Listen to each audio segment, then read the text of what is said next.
At 5:30 a.m. on May the 10th, 1940, Adolf Hitler launched his long-awaited Western offensive, codenamed Case Yellow.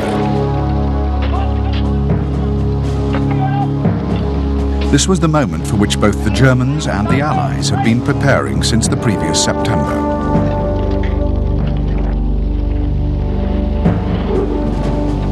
The campaign which followed would see the Germans achieve one of the most stunning victories in the annals of warfare.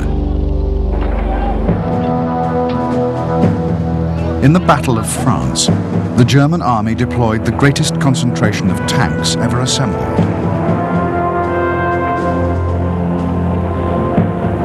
Their offensive saw the war's first large-scale airborne operation.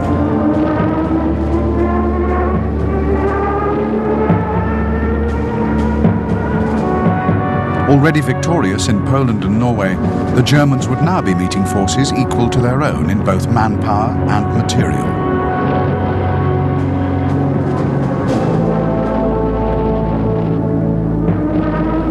Yet with new and revolutionary tactics, the Germans would destroy the armies of Belgium, Holland and France, and inflict upon the British Army its greatest humiliation since its defeat in the American Revolution.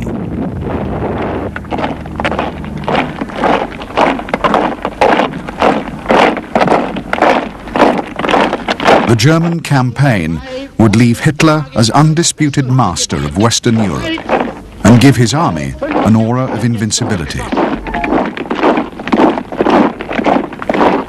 So complete was its victory that 4 years would pass before Germany's supremacy in France and the Low Countries could again be challenged.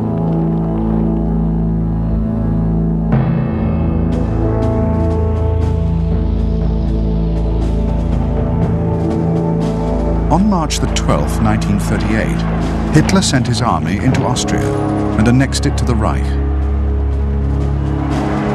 Though the invasion openly flouted international law, neither Britain nor France made any protest. Encouraged by his victory, Hitler turned his attention toward Czechoslovakia. He began demanding the return of the Sudetenland, a Czech region inhabited by ethnic Germans. International tension over the issue mounted steadily to the point where war seemed certain.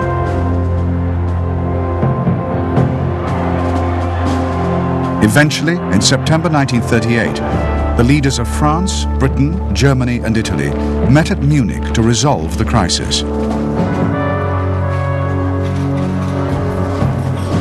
Eager at all costs to avoid war, the Western powers yielded to all of Hitler's demands.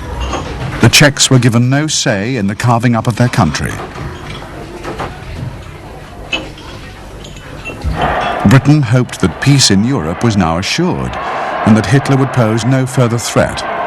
This illusion was shattered within 6 months, when in March 1939, the Germans occupied the rump of Czechoslovakia.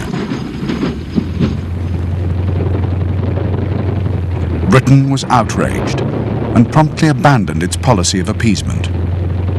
On the 31st of March, Britain and France promised to guarantee the independence of Poland, where it seemed Hitler would strike next.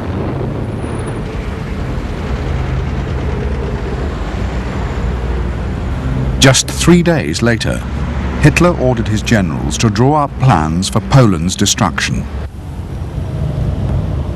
His main objective was to regain territories ceded to the Poles after the Great War.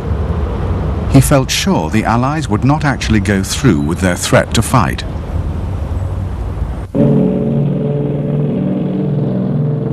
In August 1939, he stunned world opinion by signing a non-aggression pact with the Soviet Union, his most hated enemy. A secret clause in the pact arranged for the partition of Poland between the two powers. With Russian complicity thus assured, Hitler massed 59 divisions along the Polish borders and prepared to launch them in converging attacks. The German formations included over 2,500 tanks and 2,000 Luftwaffe fighters and bombers. The Polish forces facing them were spread out all along the 1,750 miles of the frontiers with Germany. They comprised 7 armies, totaling 30 active divisions and 10 reserve divisions. They also possessed 12 large cavalry brigades, 475 tanks, and 445 aircraft.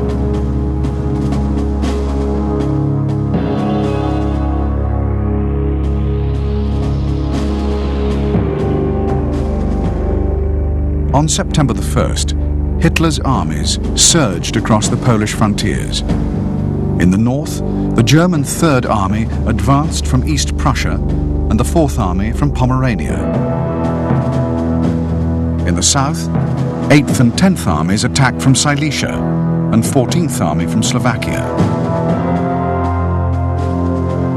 By the 5th of September, 4th Army had secured the Danzig corridor and was moving southeast alongside 3rd Army.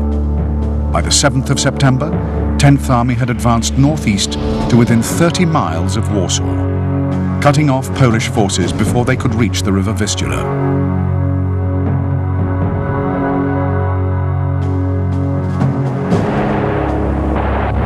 The main basis of German success in Poland was an entirely new tactic, which came to be called Blitzkrieg, or Lightning War.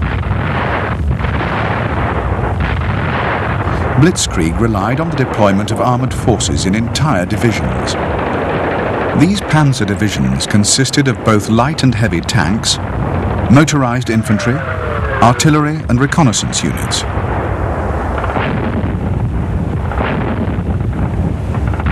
Once the massed heavy tanks had punched their way through enemy defences, the breach would be consolidated and widened by the following wave of light tanks and infantry.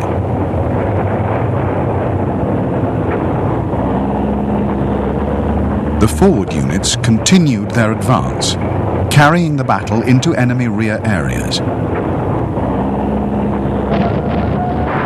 A key element in Blitzkrieg was the close ground support provided by the Luftwaffe, whose airstrikes helped isolate frontline forces and cut them off from any logistic support.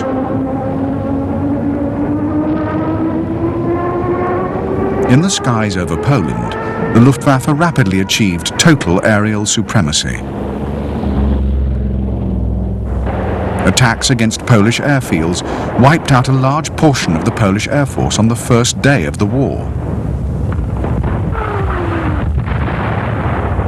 The Luftwaffe struck hard at key military installations, supply lines, and rail networks.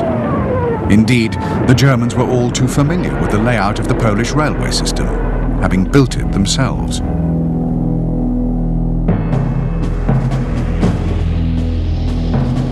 On the 10th of September, the Poles began a general retreat toward the southeast of their country. On the 15th of September, the German Third Army completed its northern pincer movement. 4th and 14th Armies completed the encirclement from the east by September the 17th. Poland's fate was sealed when, on that same day, some 41 Russian divisions crossed her near-defenseless eastern frontiers.